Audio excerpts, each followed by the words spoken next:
1972 সালের জানুয়ারির 22 তারিখে এক প্রজ্ঞাপনে 16 ডিসেম্বর এই দিনটিকে বাংলাদেশের জাতীয় দিবস হিসাবে ঘোষণা করা হয়। 1971 সালের মুক্তিযুদ্ধে লাখো শহীদের রক্ত এবং জীবনের মাধ্যমে তারা অর্জন করে এই বিজয় এবং আমাদেরকে উপহার দিয়ে যায় একটি স্বাধীন বাংলাদেশ। তাদের প্রতি বিনম্র শ্রদ্ধা এবং তাদের আত্মার মাগফিরাত কামনা করছি। আল্লাহ তাদেরকে জান্নাতবাসী করুক, আমিন।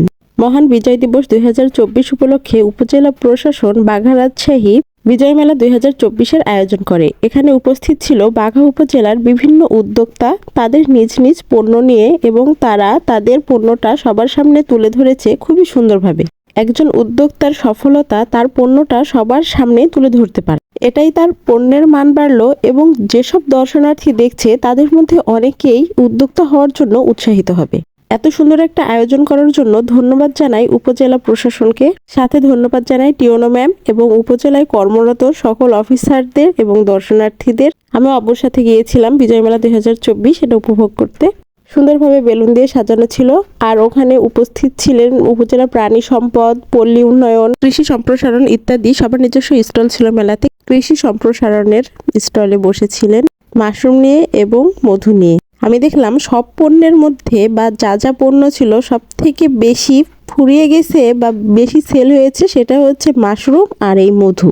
দুইটাই সুস্বাদু এবং মানুষের শরীরের জন্য এবং ত্বকের জন্য খুবই উপকারী। এটা একদম খাঁটি সরিষা ফুলের মধু।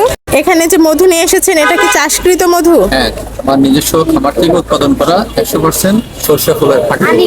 এটা কোন ফুলের মধু? এটা সরিষা ফুলের মধু। এটা নতুন সিজনের নতুন ফুলের মধু। চিনি বা কোনো কিছু মিশ নাই, একদম পিওর, কোনো কেমিক্যাল এর ভিতরে নেই। তো আপনারা কেউ যদি মধু নেন অবশ্যই জানাবেন, তার সাথে যোগাযোগের লিংক আমি অবশ্যই কমেন্ট বক্সে দিয়ে দেব।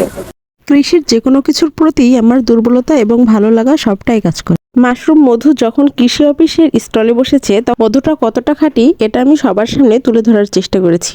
তারপর আব্বুর সাথে একটু ঘোরাঘুরি করেছি। আব্বু নামাজ পড়েছে বাঘা মসজিদে। তারপরে আমি এই যে পেয়ারা মাখা, আমড়া মাখা, সমোচা এসব খেয়ে মেলায় আরেকটু ঘোরাঘুরি করে তারপরে বাসায় চলে এসেছি। ভিডিওটা কেমন লাগলো জানাবেন। ধন্যবাদ।